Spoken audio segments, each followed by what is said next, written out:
नमस्कार साथियों, मैं जितेंद्र छिपा एक बार आप सबका पुनः स्वागत करता हूँ। चर्चा का विषय रहेगा परख। आप सभी को पता है कि परख जिसका फुल फॉर्म है performance assessment review and analyse of knowledge for holistic development. ये एक पेपर होने वाला है 4 दिसंबर को। तो उस समय as a teacher as a school आपकी क्या भूमिका रहेगी, और ये वीडियो बनाया जा रहा है टीचर और स्कूल को ध्यान में रखते हुए। तो आई होप आप इससे लाभान्वित रहेंगे। कुछ कुछ एमसीक्यूज मैं इसमें शामिल कर रहा हूँ जो परख से संबंधित, और उस दिन मतलब परीक्षा के दिन क्या सावधानियां हैं, क्या जिज्ञासा एक टीचर के मन में परख से संबंधित हो सकती है। आई होप अगर ये वीडियो अगर आपको देखोगे तो कहीं ना कहीं आपका सवाल भी इसमें शामिल रहेगा और आपको इससे मदद मिलेगी। तो चलिए वीडियो की शुरुआत करते हैं। पहला क्वेश्चन बनता है, परख राष्ट्रीय सर्वेक्षण क्यों आयोजित किया जा रहा है, इसकी क्या जरूरत पड़ी। जहाँ इतने पेपर अपन एक कक्षा में ले रहे हैं, वार्षिक परीक्षा या अर्धवार्षिक परीक्षा, वहाँ एक और पेपर क्यों। तो ये एक सर्वे है, ऑलमोस्ट आपको पता होगा।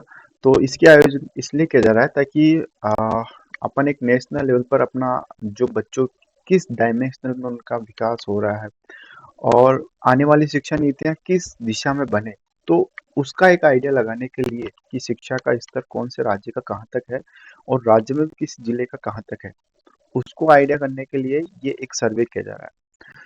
दूसरा सवाल बनता है कि कौन सा मंत्रालय परख राष्ट्रीय सर्वेक्षण आयोजित करता है। तो वैसे तो शिक्षा मंत्रालय इसका आयोजन कर रहा है, लेकिन इसका एक एमओयू हुआ है एनसीईआरटी के साथ शिक्षा मंत्रालय का। तो एनसीईआरटी ही इसकी सारी देखरेख करेगी, पेपर को बनाने से लेकर पेपर चेक करने तक, और यहाँ तक कि डेटा को एनालाइज करने का कार्य भी एनसीईआरटी तक ही किया जाएगा। तीसरा इसका सवाल बन रहा है, क्या सभी स्कूल इस सर्वे में भाग लेगी। तो इसका जवाब है नो। सारी स्कूल में परीक्षा से संबंधित परीक्षा नहीं होगी। कुछ सेलेक्टेड स्कूलों में ही इसका पेपर होगा। तो आप निश्चित रहिए, इसमें आपके स्कूल का नाम आ भी सकता है और नहीं भी आ सकता है। वैसे स्कूलों की लिस्ट आ चुकी है, इस वीडियो के डिस्क्रिप्शन में मैं उसका पीडीएफ भी डालने की कोशिश करूंगा। वे कौन से ग्रेड है जिनमें सर्वेक्षण आयोजित किया जाएगा। ग्रेड से मतलब यहाँ क्लास से है, तो अपन ये भी कह सकते हैं कि कौन कौन सी क्लास का ये पेपर होगा। तो कक्षा 3, कक्षा 6 और कक्षा 9, इन 3 क्लास का ये सर्वे किया जाएगा। क्लास को अब नई शिक्षा नीति के तहत ग्रेड कहा जाता है। ठीक है, तो इस बात की भी आपको जानकारी रहे। परख राष्ट्रीय सर्वेक्षण सैंपलिंग में शामिल स्कूलों के प्रकार कौन कौन से होंगे। तो जरूरी नहीं है कि ओनली गवर्नमेंट स्कूल में ही ये सर्वे किया जाएगा। इसके अलावा प्राइवेट स्कूलों के बच्चे भी इसमें पार्ट लेंगे, और हो सकता है कि केंद्र शासित स्कूल जैसे केवी वगैरह हुए या वो भी उसमें शामिल रहेंगे। तो सभी प्रकार के स्कूलों के बच्चे इस पेपर में शामिल होंगे। किस स्कूल में एक ग्रेड के लिए सर्वेक्षण में भाग लेने वाले छात्रों की अधिकतम संख्या क्या रहेगी। किसी एक स्कूल से अधिकतम संख्या जो रहेगी वो 30 रहेगी। 30 से एक स्कूल से एक क्लास से मान लेते हैं कि आपके स्कूल का सिलेक्शन हो जाता है, तो मान लेते हैं कि तीसरी क्लास के बच्चों का पेपर आपके स्कूल से होना है। तो उस तीसरी क्लास से अधिकतम 30 ही बच्चे लिए जा सकते हैं। अब यहाँ पे 2 कंडीशन बनती है कि नामांकन 30 से कम भी हो सकता है और 30 से ज्यादा भी हो सकता है। तो अगर 30 से कम है, मान लेते हैं 10-15 जो भी है, तो उस केस में आपके 15 के 15 बच्चे उसमें शामिल हो जाएंगे। और अगर 30 से ज्यादा है तो उस केस में क्या होगा, फिर से पैटर्न लगाया जाएगा और ओनली 30 बच्चों को ही जो है वो उस पेपर में शामिल किया जाएगा। ऐसा नहीं है कि सभी बच्चे, जैसे 45 का एडमिशन है तो 45 में से सिर्फ 30 बच्चों को उस दिन पेपर में शामिल किया जाएगा। परख राष्ट्रीय सर्वेक्षण 2024 की तारीख क्या है। तो सभी लोग जानते हैं कि 4 दिसंबर को ये पेपर होने वाला है। क्या परख राष्ट्रीय सर्वेक्षण व्यक्तिगत स्कूल या छात्र प्रदर्शन स्कोर प्रदान करता है। तो इसका आंसर है नो। देखिए, कोई भी पेपर अगर अपन देखते हैं, जैसे वार्षिक परीक्षा हो गया, अर्धवार्षिक परीक्षा, तो इसका एक स्कोर कार्ड जो है वो एक बच्चे को दिया जाता है। चूंकि ये कोई पेपर नहीं है, ये एक सर्वेक्षण है, तो इसका कोई भी स्कोर कार्ड बच्चे को नहीं दिया जाएगा। इसका मतलब ये है, तो फिर ये पेपर किस लिए किया जा रहा है। तो ये पेपर किया जा रहा है आपके स्कूल, आपके जिले, आपके राज्य की रैंकिंग के लिए पेपर किया जा रहा है, न कि बच्चों की रैंकिंग के लिए। तो यहाँ बच्चों को कोई स्कोर कार्ड नहीं मिलेगा, लेकिन उनके द्वारा प्रदान किए गए आंसर से आपके जिले, आपके राज्य की रैंकिंग की जाएगी। एक क्वेश्चन बनता है कि फील्ड जांचकर्ता कौन है, जिसको एफआई भी अपन कह रहे हैं।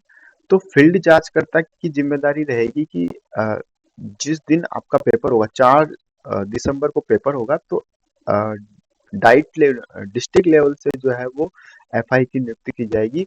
वो एफआई आपकी स्कूल में आएगा, आपसे संपर्क करेगा और उस पेपर को कैसे संयोजित किया जाना है, कैसे संपन्न किया जाएगा, वो इस एफआई के निर्देशों के अनुसार होगा।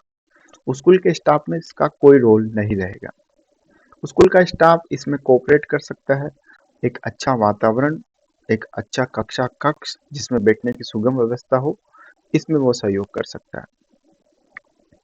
सर्वेक्षण सामग्री का क्या अर्थ है? अच्छा, एक चीज मैं इसमें और बता दूं कि ये एफआई के अंदर जो पेपर लेने के लिए आएंगे, इसके अंदर जो कैंडिडेट रहेंगे वो आपके बीएसटीसी या बीएड करने वाले प्रशिक्षुक या फिर जो रिटायर हो गए हैं टीचर, अगर फिर भी क्षतिपूर्ति मतलब पूर्ति नहीं हो पाती है, तो फिर आप यूँ कह सकते हैं कि 11th-12th के बच्चे भी आप एफआई के रूप में वहाँ पेपर के दिन आपके साथ रहेंगे। सर्वेक्षण सामग्री का क्या अर्थ है? अब देखो, जिस दिन पेपर होगा उस दिन आपके पास कुछ बुकलेटें आएंगी, तो उसमें एक पीक्यू है, एक टीक्यू है, एसक्यू है और एक है नियंत्रक पत्रक। तो जो पीक्यू रहेगा, छात्र प्रश्नावली रहेगा, ये तो जो बच्चे उस पेपर में भाग लेंगे उनको देना, उनको ये भरना होगा। तो जाहिर सी बात है, मैंने कहा था कि एक क्लास में 30 बच्चे रहेंगे अधिकतम, या जो भी पार्टिसिपेंट कर रहे हैं बच्चे जो पेपर दे रहे हैं वो पीक्यू भरेंगे। ये एक ओमार सीट बेस होगा, एमसीक्यू बेस होगा और ओमार बेस पे ये भरा जाएगा। इसी तरह जिस तरह बच्चों का एक पेपर है, इसी तरह टीचर जो उस स्कूल में है उनसे संबंधित विषयों का भी एक पेपर होगा, तो उसको सोल आउट करना है शिक्षक को और वो भर के इसको देगा। इसी तरह जो स्कूल के संस्था प्रधान है उनको भी एक पेपर सोल आउट करना होगा, उसको अपन एसक्यू कह रहे हैं क्योंकि वो स्कूल के संस्था प्रधान को करना है।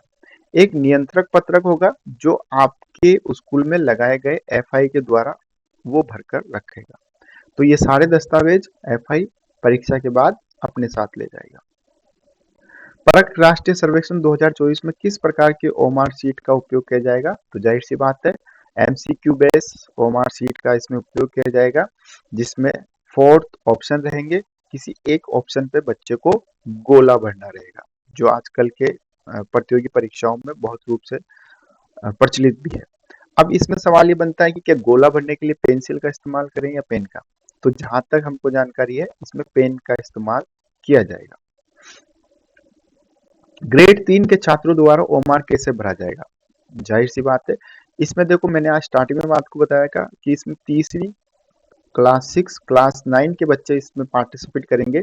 तो क्लास 6 और क्लास 9 के बच्चे अपनी ओमार सीट को स्वयं भरेंगे, जबकि क्लास 6 थर्ड के जो बच्चे हैं उनकी ओमार सीट को वहां पर लगाए गए एफआई द्वारा भरा जाएगा। छात्र सर्वेक्षण के बाद परीक्षण पुस्तिका और सर्वेक्षण प्रश्नावली ले जा सकते हैं? तो इसका जवाब है नो। पेपर होने के बाद संबंधित एमसीक्यू ओमार सीट को और जो पत्रक है, प्रश्नावली पत्रक है, उन दोनों को जो आपका एफआई लगाया गया है फील्ड जांचकर्ता, वो अपने साथ वापस बंद लिफाफे में ले जाएगा। इसका मतलब छात्र को पेपर देने के बाद न तो ओमार सीट मिलेगी और न पेपर मिलेगा। इसी तरह छात्र या शिक्षक सर्वेक्षण सामग्री घर ले जा सकते हैं? तो इसका जवाब है नो।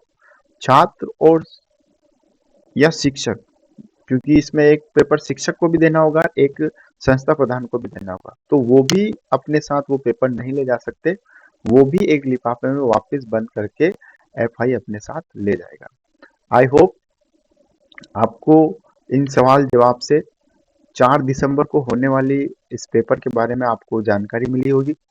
आप लास्ट तक बने रहे, इसका आपका बहुत बहुत धन्यवाद। और मैंने कोशिश करी है कि जितने सवाल बन पाते हैं धरातल के लेवल पे, जो टीचर काम कर रहे हैं उनकी समस्या का समाधान इस वीडियो के माध्यम से हो। अगर आपका मन करे तो ये चीज़ आप ज़रूर कर दीजिएगा। बहुत-बहुत धन्यवाद।